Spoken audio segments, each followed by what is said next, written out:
సమాచారాన్ని విడమర్చి దానిలోని అసలైన సారాంశాన్ని బయటకు తీసే మన ఈ లోతైన విశ్లేషణకు స్వాగతం. ఈరోజు మనం ఒక అద్భుతమైన ప్రయాణం చేయబోతున్నాం.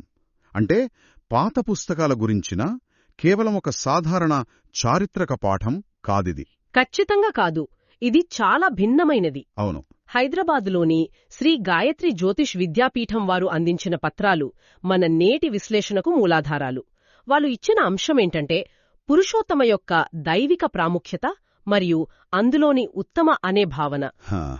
చాలా ఆసక్తికరమైన అంశం ఇది. నిజమే. విష్ణు సహస్రనామాల్లో 24వ నామమైన పురుషోత్తమ, అందులో దాగి ఉన్న ఆ ఉత్తమ అనే పదాన్ని విడమర్చి విశ్లేషించడమే మన నేటి ప్రధాన లక్ష్యం. మనకు తెలుసు కదా, గతంలో 14 మరియు 20వ నామాల విశ్లేషణలో పురుష అనే పదం గురించి మనం చాలా లోతుగా మాట్లాడుకున్నాం. అవును. అప్పుడు పురుషతత్వం గురించి చర్చించాం. కాబట్టి ఈరోజు ఆ పదానికి జోడించిన ఉత్తమ అనే విశేషణంపై మన దృష్టి పెడదాం. ఈ మేధోమథన ప్రయాణంలో నాకు తోడుగా విషయాలను ఎప్పుడూ ప్రశాంతంగా అత్యంత లోతుగా విశ్లేషించే మన నిపుణులు సిద్ధంగా ఉన్నారు. స్వాగతమండి. నమస్కారం. ఈనాటి అంశం సైద్ధాంతికంగా నిజంగానే చాలా ప్రత్యేకమైనది. ఒకే ఒక్క పదం భిన్న సంస్కృతులలో, భిన్న తత్వశాస్త్రాలలో ఎలా ఒక సర్వోన్నత స్థితిని సూచిస్తుందో మనమీరోజు చూడబోతున్నాం. అంటే ఇది కేవలం మతానికి సంబంధించింది కాదంటారా? అవును. ఇది కేవలం మతపరమైన కోణమే కాదు, మానవ మేధస్సు తన అత్యున్నత స్థాయిని ఎలా ఊహించిందో తెలిపే ఒక అద్భుతమైన తార్కిక ప్రయాణమిది. చాలా బాగుంది. సరే, ముందుగా పునాది స్థాయి నుండి మొదలుపెడదాం. పురుషోత్తమ అంటే పురుష మరియు ఉత్తమ కదా.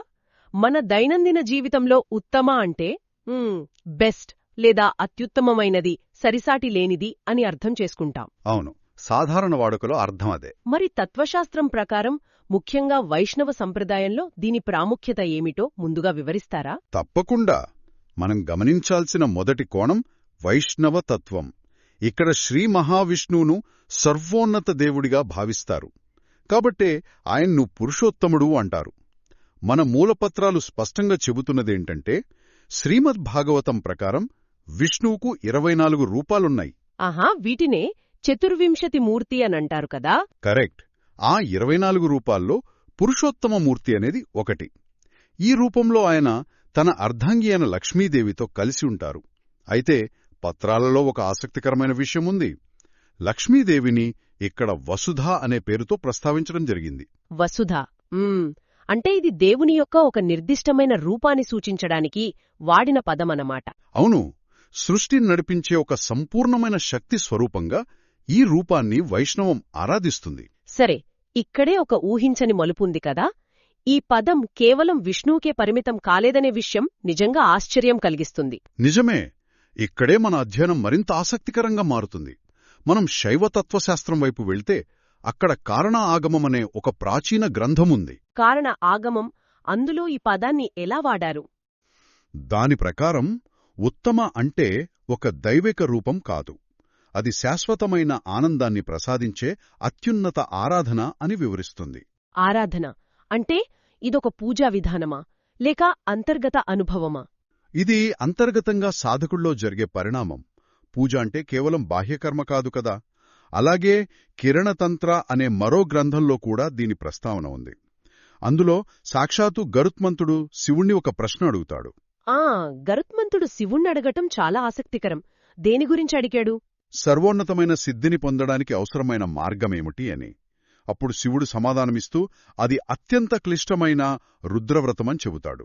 రుద్రవ్రతం అంటే ఇది సాధారణ పద్ధతుల్లో జరిగే ఆరాధన కాదనుకుంటా. ఖచ్చితంగా కాదు. ఇది అఘోర, కాపాలిక వంటి సంప్రదాయేతర తాంత్రిక మార్గాలకు సంబంధించిన పద్ధతి. అంటే కొంచెం కఠినమైన లేదా వామాచార పద్ధతుల లాంటివా? అవును. మనం ఆ ఎడమచేతి వాటపు పూజా విధానాల లోతుల్లేకి ఎక్కువగా వెళ్లకపోయినా వాటి సారాంశం అర్థం చేసుకోవాలి. ప్రాపంచిక ద్వంద్వాలను అంటే పవిత్రం, అపవిత్రం లాంటి భేదాలను పూర్తిగా చెరిపేసి అత్యున్నత సిద్ధిని పొందడాన్ని ఇక్కడ ఉత్తమ అని పిలిచారు. వావ్! వైష్ణవంలో ఒక దైవిక రూపమైతే శైవంలో అత్యున్నత సిద్ధిని ప్రసాదించే ఒక కఠోర మార్గం. మరి శాక్తేయతత్వంలో కూడా దీని ప్రస్తావన ఉంది కదా. ఆ అవతారక అనే భావన గురించి కాస్త చెబుతారా? తప్పకుండా. తాంత్రిక శాక్తేయతత్వంలోని కౌల మార్గం దీన్నే తంత్ర సద్భావ అని కూడా అంటారు. దీని ప్రకారం ఉత్తమ అంటే అవతారక, అంటే అవతరించడం లేదా కిందికి దిగిరావడం. పైనుండి కిందికి రావడం అంటే సృష్టి జరగడమా? సరిగ్గా చెప్పారు. విశ్వసృష్టిని, కాలాన్ని పై లోకాల నుండి కింది లోకాలకు, అంటే స్థూల భౌతిక ప్రపంచంలోకి తీసుకురావడం. భగవతి మహావిద్య మరియు భగవాన్ విద్యేశ్వరులు తమ సంకల్ప బలంతో ఈ సృష్టిని ఎలా ఏర్పరిచారో నిపుణులు వివరిస్తారు. సంకల్ప బలమంటే జస్ట్ ఒక ఆలోచనతో సృష్టి జరిగిందా? అవును. పత్రాలు దీన్ని అంశమాత్ర, పవర్ ఆఫ్ విల్ అని పేర్కొన్నాయి. అనంతమైన చైతన్యం నుండి సృష్టి జరగాలనే ఒక చిన్న కోరిక లేదా సంకల్పం పుట్టింది. ఇక్కడ వేదాల్లోని ఒక వాక్యాన్ని ఉటంకించారు, సో కామయత బహునాం ప్రజాయేతి అని. అంటే అనంతమైన ఆ చైతన్యం నేను అనేకం కావాలి అని కోరుకుందనమాట. కరెక్ట్. ఆ కోరిక నుండే సృష్టి జరిగింది. దీనిని విశ్వం యొక్క లయ లేదా కాస్మిక్ రిథమ్ గా వర్ణించారు. వింటుంటే ఇది మన ఆధునిక సృష్టి సిద్ధాంతాలకు, ముఖ్యంగా బిగ్ బ్యాంగ్ లాంటి వాటికి చాలా దగ్గరగా అనిపిస్తోంది. ఒక చిన్న బిందువు నుండి ఇంత పెద్ద విశ్వం విచ్చుకోవడంలాగా శ్రోతలకు చాలా సులభంగా అర్థమవుతోంది. ఖచ్చితంగా. అలాంటి అద్భుతమైన దార్శనిక భావన అది. హిందూ మతంలోని సంప్రదాయాలన్నీ ఒకెత్తైతే, ఇక్కడ నాకు ఒక పెద్ద అహా మూమెంట్ అనిపించింది బౌద్ధమతం గురించిన ప్రస్తావన. అవును. మన దృష్టి అటువైపు మళ్లిస్తే చాలా ఆశ్చర్యం కలుగుతుంది. అంటే హిందూ గ్రంథాల నుండి బౌద్ధం వైపు వెళ్తే అక్కడ ఈ పదం దేవుళ్లను దాటి ఏకంగా ఒక సాధారణ వ్యక్తికి, అందులోనూ ఒక మహిళకు ఆపాదించబడటం నిజంగా అసాధారణం కదా? చాలా అసాధారణం. థేరవాద బౌద్ధంలో ఉత్తమ అనేది ఒక మహిళ పేరు. బౌద్ధంలో జ్ఞానమార్గాన్ని ఎంచుకున్న సన్యాసులను థీరి అంటారు. ఈమె కోసలదేశపు ఒక గొప్ప బ్రాహ్మణుడి కుమార్తె. ఆమె కథ పత్రాల్లో ఎలా వివరించారు? ఆమె ఆ స్థాయికి ఎలా చేరింది? ఆమె ఒకనాడు శిఖీ బుద్ధుని ప్రవచనాలు వింటుంది. ఆ ప్రవచనాల సత్యం ఆమెను ఎంతగానో ప్రభావితం చేస్తుంది. దాంతో ఆమె ప్రాపంచిక జీవితాన్ని వదిలేసి సాధన చేసి అర్హత్ స్థితిని పొందుతుంది. అర్హతంటే నిర్వాణ స్థితి కదా? అంటే జననం మరణాల చక్రం నుండి విముక్తి పొందడం. అవును. ఆ చక్రాన్ని బంధించే 10 సంకెళ్లు ఉంటాయని బౌద్ధం చెప్తుంది. 10 ఫెక్టర్స్ అంటారు. ఆ సంకెళ్లు ఎలాంటివో ఏమైనా ప్రస్తావన ఉందా? ఇవి ప్రధానంగా మానసిక అడ్డంకులు, అహంకారం, అనుమానం, ఇంద్రియ సుఖాల పట్ల వ్యామోహం లాంటివి. ఈ 10 సంకెళ్లను పూర్తిగా ఛేదించి అత్యున్నతమైన స్వేచ్ఛను పొందిన జ్ఞాని ఆమె. కాబట్టి బౌద్ధంలో ఆ అత్యున్నత స్థితికి ఆమె ప్రతీక. ఒక సాధారణ మహిళ తను సాధనతో ఉత్తమ స్థాయికి చేరుకోగలదని ఇది నిరూపిస్తుంది. నిజంగా గొప్ప స్ఫూర్తి. మరి టిబెటన్ వజ్రయాన బౌద్ధంలో కూడా దీన్ని ప్రస్తావించారు కదా? అవును. టిబెటన్ వజ్రయాన బౌద్ధం విషయానికొస్తే అక్కడ మంజుశ్రీ అనబడే ఒక జ్ఞాన బోధిసత్వుడి ప్రస్తావన వస్తుంది.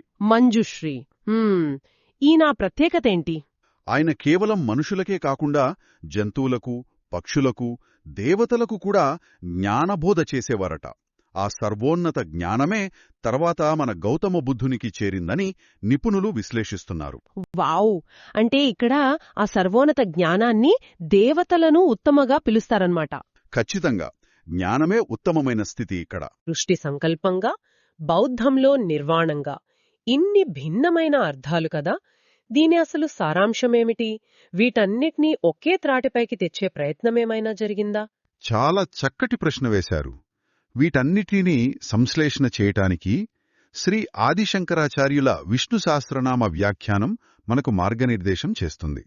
పత్రాలు ఈ ముగింపును చాలా స్పష్టంగా వివరించాయి. శంకరాచార్యుల వారు ఏమని చెప్పారు? ఆయన పురుషాణాముత్తమః, పురుషోత్తమః అనంటారు. అంటే సమస్త జీవులకు, దేవతలకు అతీతుడైన సర్వోన్నతుడు అనర్థం. భగవద్గీతలో కృష్ణుడు చెప్పిన శ్లోకాన్ని దీనికి జోడించి విశ్లేషించారు. భగవద్గీతలో ఆ 15వ అధ్యాయంలోని శ్లోకమే కదా, యస్మాత్ క్షరం అతీతోహం అనేది. సరిగ్గా అదే. క్షర మరియు అక్షర. ఈ సృష్టిలో నశించే భౌతిక ప్రపంచం క్షర, నశించని ఆత్మతత్వం అక్షర. ఈ రెండింటికీ అతీతమైన, అవ్యక్తమైన మూల సత్యమే పురుషోత్తముడు. అంటే రూట్ మ్యాట్రిక్స్ లేదా సింగులారిటీ అని మనం అనుకోవచ్చా? ఖచ్చితంగా. సృష్టికి ఆధారభూతమైన ఆ మూల సత్యమే, ఆ సింగ్యులారిటీయే ఉత్తమమైన స్థితి అని అంతరార్థం. ఎంత అద్భుతమైన ప్రయాణమిది! ఒకసారి మనం గుర్తు చేసుకుంటే ఒకే ఒక పదం ఉత్తమ. వైష్ణవంలో ఒక దైవిక రూపంగా, శైవంలో అత్యున్నత సిద్ధిని ప్రసాదించే మార్గంగా, శాక్తేయంలో సృష్టి సంకల్పంగా. అవును, అలాగే బౌద్ధంలో నిర్వాణాన్ని పొందిన మహిళగా మరియు భగవద్గీతలో విశ్వమూల సత్యంగా ఎలా విస్తరించిందో ఈరోజు మనం తెలుసుకున్నాం. వినడానికి నిజంగా చాలా రోమాంచితంగా ఉంది. నిజమే. అయితే ఈ సమయంలో మనం ఒక నిష్పాక్షికత గమనికను స్పష్టం చెయ్యాలి. తప్పకుండా చెప్పండి. మనం ఈ వివిధ పంథాలు, కఠినమైన పూజా విధానాలు, మత విశ్వాసాలు మరియు వైరుధ్యాల గురించి చర్చించాం.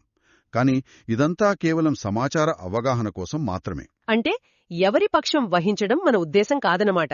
ఖచ్చితంగా. ఏ ఒక్క సిద్ధాంతానికో లేదా మతానికో మనం పక్షపాతంగా ఉండకూడదు. మూల గ్రంథాలలోని విశేషాలను ఉన్నది ఉన్నట్లుగా ఒక తాత్విక అధ్యయన కోణంలో అర్థం చేసుకోవడమే మన ఉద్దేశ్యం. కరెక్ట్. వివిధ ఆలోచనా స్రవంతులను ఉన్నది ఉన్నట్లుగా అర్థం చేసుకోవడం ఎప్పుడూ ఒక కొత్త దృష్టినిస్తుంది. సరే, సమాచారంతో కూడిన ఈ సమగ్ర పరిశీలన ముగింపుకు వచ్చాం. కాని ముగించే ముందు శ్రోతలను ఒక తీవ్రమైన ఆలోచనలో పడేసే ప్రశ్న నాకు తడుతోంది. చెప్పండి. అన్ని సంప్రదాయాలు ఉత్తమ అనే పదాన్ని ఎటువంటి పరిమితులు లేని అత్యున్నతమైన స్వేచ్ఛాస్థితిగా వర్ణించాయి కదా? అవును, అందులో సందేహం లేదు. మరి ఈ ప్రాచీన మతపరమైన గ్రంథాలను కాస్త పక్కన పెడితే, నిరంతరం సమాచారంతో, ఒత్తిడితో సతమతమయ్యే మన ఈ ఆధునిక జీవితాల్లో మనం ఆ ఉత్తమమైన అంతర్గత ప్రశాంతతను, ఆ అత్యున్నత స్థితిని ఎలా సాధించగలం? చాలా లోతైన ఆలోచనేది. బౌద్ధంలో ఆ మహిళను కట్టిపడేసిన 10 సంకెళ్ల గురించి మాట్లాడుకున్నావు. మరి మనల్ని కట్టిపడేస్తున్న ఆ 10 సంకెళ్లు మన ఆధునిక జీవితంలో ఏమిటి? ఆ డిజిటల్ డిస్ట్రాక్షన్సా, లేక నిరంతర ఆరాటమా? దీని గురించి ఎవరికి వారు ఖాళీ సమయంలో ఒకసారి ఏకాంతంగా ఆలోచించడం ఎంతైనా అవసరం. ఖచ్చితంగా ఆలోచించాల్సిన విషయం ఇది. ఆ ప్రశ్నకు సమాధానం దొరికితే అదే నిజమైన సిద్ధి. ఈ బలమైన ముద్రతోనే మన ఈనాటి లోతైన విశ్లేషణను ముగిద్దాం. మరొక అద్భుతమైన అంశంతో మళ్లీ కలుద్దాం.